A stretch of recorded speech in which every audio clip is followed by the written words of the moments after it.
दोस्तों आज के इस वीडियो में हम आपको यहूदी धर्म का पूरा इतिहास बताने वाले हैं, यानी कि यहूदी धर्म इस दुनिया में कब और कैसे आया और यहूदी धर्म और इस्लाम के बीच किस बात को लेकर विवाद है, यानी कि यहूदी धर्म और इस्लाम धर्म के मानने वालों में किस बात की दुश्मनी है। इन सब बातों की जानकारी हम आपको आज के इस वीडियो में देने वाले हैं, इसलिए आप इसको आखिर तक ज़रूर देखें। और अगर आपको वीडियो अच्छा लगे तो मेहरबानी करके अपने दोस्तों में शेयर भी कर दें, ताकि और भी लोगों तक यह जानकारी पहुँच जाए। तो चलिए दोस्तों शुरू करते हैं। दोस्तों यहूदी कौम दुनिया की एक ऐसी कौम है जो आबादी के लिहाज से भले ही बहुत कम है, मगर इस दुनिया में तरक्की करने के मामले में यहूदी सबसे आगे हैं। और आज अगर यहूदी धर्म के लोग अपना सबसे बड़ा दुश्मन अगर किसी को मानते हैं तो वो है मुसलमान। इसी तरह से दुनिया भर के मुसलमान अगर किसी को अपना सबसे बड़ा दुश्मन मानते हैं तो वो है यहूदी धर्म यानी कि इजराइल। क्योंकि दोस्तों यहूदी यानी कि बनी इसराइल ये नबियों की औलादें हैं। यह वो कौम है जिसको अल्लाह ने तमाम जहां वालों पर फजीलत अता की थी, इनको हर तरह की नेमतों से नवाजा था, मगर इन्होंने बार बार अल्लाह की नाफरमानियाँ की, नबियों का कत्ल किया, अल्लाह के हुक्मों को तोड़ा, अल्लाह के दीन में नए नए फिरके बनाए, बातिलों के साथ याराना किया और हक परस्तों की मुखालफत की। और यही नहीं बल्कि यहूदी धर्म के लोग एक दूसरे को गुनाहों से भी नहीं रोकते थे। इनके उलमा और दीनदार लोग भी इनको बुराई करने से नहीं रोकते थे, बल्कि वो भी इनके बुरे कामों में शामिल होते थे। ये लोग हक को छुपाते थे और बुराई को आम करते थे। ये लोग अल्लाह के हक हलाल को हराम और हराम को हलाल करते थे, जिसकी वजह से अल्लाह इनसे सख्त नाराज़ हुआ और इन पर जिल्लत और रुसवाई को थोप दिया। फिर अल्लाह ने इन पर तरह तरह के अजाब नाजिल किए, दूसरी कौमों से इनका कत्ले आम करवाया और इनको टुकड़ों टुकड़ों में बांट दिया गया। 72 फिरकों में बंटे हुए ये यहूदी तकरीबन 2000 सालों की गुलामी और बदतरीन ज़िंदगी को गुजारने के बाद ये कौम एक लानत बन चुकी थी। हर कोई इनसे नफरत करने लगा था। इनको अपने अपने शहरों से बेदखल किया जाने लगा। मुल्कों मुल्कों में बिखरे ये जलील और रुसवा लोग 1896 में एक जगह पर वापस इकट्ठा होने लगे, जिसको आज इजराइल के नाम से जाना जाता है। चलिए अब आपको यहूदी धर्म का पूरा इतिहास बताते हैं, यानी कि किस तरह से एक छोटी सी यहूदी कंट्री करोड़ों मुसलमानों के बीच में फिर से आबाद हो गई, जिसको आज ज़्यादातर मुस्लिम देश कबूल करने से भी इनकार करते हैं। और ऐसी कौन सी बात है जिसको लेकर यहूदी धर्म और इस्लाम के बीच में लड़ाई चल रही है और दोनों एक दूसरे से नफरत करते हैं। दोस्तों आप जिस दीवार को देख रहे हो, इस दीवार को दीवार गिरिया कहा जाता है, जिसको इंग्लिश में वेस्टर्न वॉल के नाम से भी जाना जाता है। इस दीवार को यहूदी धर्म में वो इज्जत और अहमियत हासिल है जो अहमियत और इज्जत मुसलमानों में खाना काबा को हासिल है। यहूदियों की यह दीवार हेकले सुलेमानी महल का बचा हुआ थोड़ा सा हिस्सा है। पिछले 2000 सालों से लगातार सारे यहूदी इस दीवार के पास आते हैं और इस पर अपना सर मार मार कर रोते हैं। यही वजह है कि इस दीवार को दीवार गिरिया कहा जाता है, क्योंकि गिरिया का मतलब रोना ही होता है। अब आप सोच रहे होंगे कि यह हेकले सुलेमानी क्या है और सारे यहूदी यहाँ आकर रोते क्यों हैं, तो इसके लिए हमें यहूदी धर्म के इतिहास में जाना होगा। दोस्तों ये हेकले सुलेमानी कोई अजीब चीज़ नहीं है, बल्कि यह एक महल का नाम था।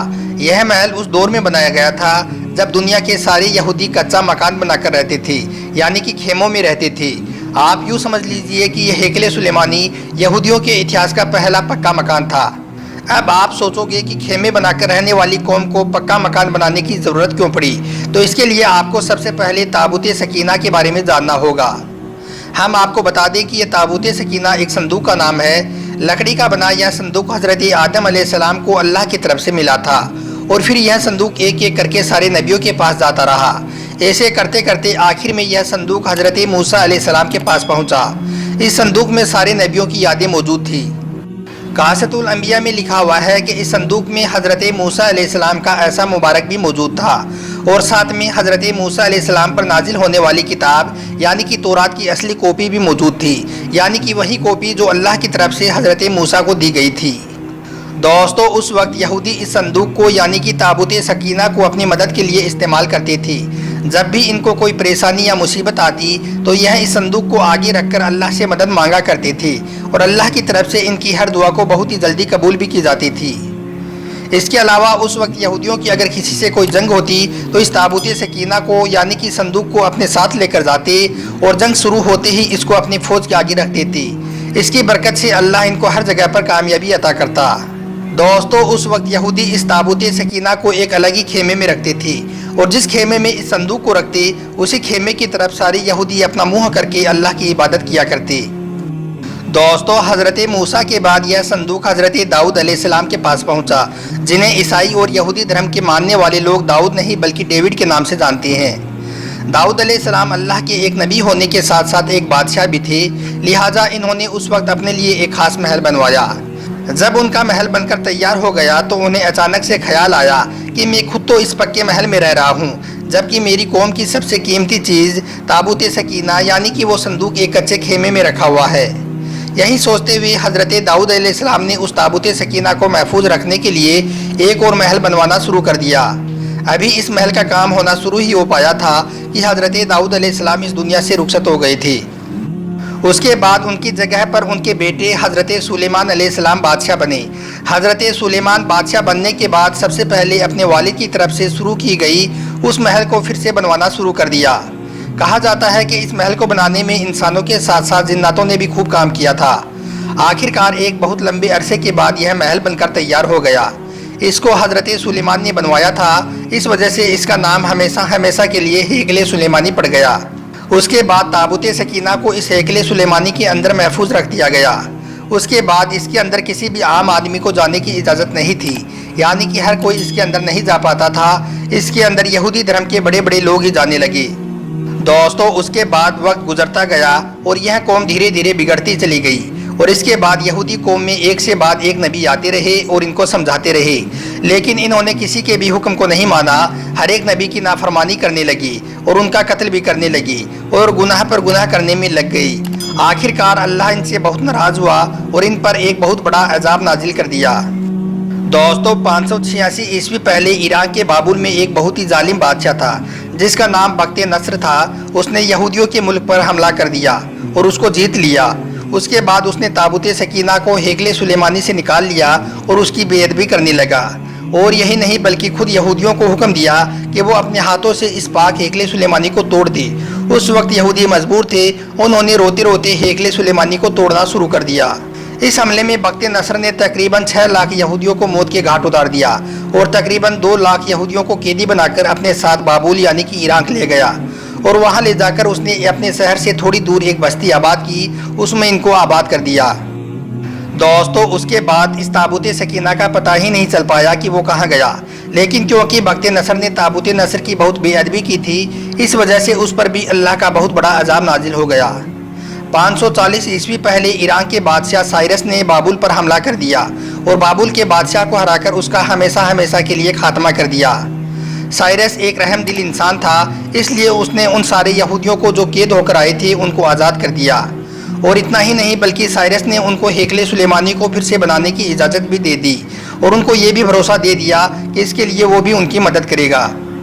उसके बाद बादशाह साइरस की मदद से यहूदियों ने हेकले सुलेमानी को फिर से तैयार कर लिया, लेकिन इस बार इसके अंदर ताबूत सकीना नहीं था और ना ही आज तक ये किसी को पता चल पाया है कि बख्त नसर ने ताबूत सकीना के साथ क्या किया, वो कहाँ पर गया। कुछ लोगों का यह भी मानना है कि ताबूत सकीना की ज़्यादा बेअदबी होने की वजह से अल्लाह ने उसको कहीं पर गायब कर दिया ताकि उसकी दोबारा को बेअदबी ना कर सके। दोस्तों, उसके बाद यहूदियों पर एक बार फिर से अल्लाह का अजाब नाजिल हुआ। इस बार रोम के एक बादशाह जिसका नाम टाइटस था, उसने इन पर हमला कर दिया। टाइटस बख्त नसर से भी ज़्यादा खतरनाक था, जिसने एक एक दिन में लाखों यहूदियों का कत्ल करवाना शुरू कर दिया। इसकी फौज ने इनको मारने के साथ साथ हेकले सुलेमानी को भी फिर से तोड़ दिया और इनको यरूशलेम से बाहर निकलने पर मजबूर कर दिया। उसके बाद सारे यहूदी पूरी दुनिया में बिखर गए और जगह जगह पर परेशान और रुस्वा होने लगे। तकरीबन पूरी दुनिया में 18 या 1900 सालों तक भटकने के बाद जब वर्ल्ड वार शुरू हुआ तो सल्तनत उस्मानिया का खात्मा हो गया और ब्रिटेन ने फ़िलिस्तीन पर अपना कब्जा कर लिया। उसके बाद ब्रिटेन ने यहूदियों को अपनी एक छोटी सी रियासत फ़िलिस्तीन में ही आबाद करने की इजाज़त दे दी, जिसको आज हम इजराइल के नाम से जानते हैं। उसके बाद दुनिया भर से यहूदी लोग इजराइल में आना शुरू कर दिया। कुछ ही साल में सारे यहूदी एक जगह पर इकट्ठा हो गए और दुनिया में इकलौता यहूदी देश बन गया इजराइल। लेकिन याद रखें, जिस जगह पर ब्रिटेन ने यहूदियों को आबाद किया था वो जगह फ़िलिस्तीन की है। और यही नहीं बल्कि आज इजराइल पूरे फ़िलिस्तीन पर अपना कब्जा भी करना चाहता है और मुसलमानों को बेघर करना चाहता है। इसी वजह से इजराइल आए दिन फ़िलिस्तीनियों पर जुल्म सितम कर रहा है। इसलिए आज भी ज़्यादातर मुस्लिम देश इजराइल को एक मुल्क मानने को तैयार नहीं है। उनका मानना है कि इजराइल कोई देश नहीं बल्कि गैर कानूनी तरीके से आबाद की गई एक बस्ती है।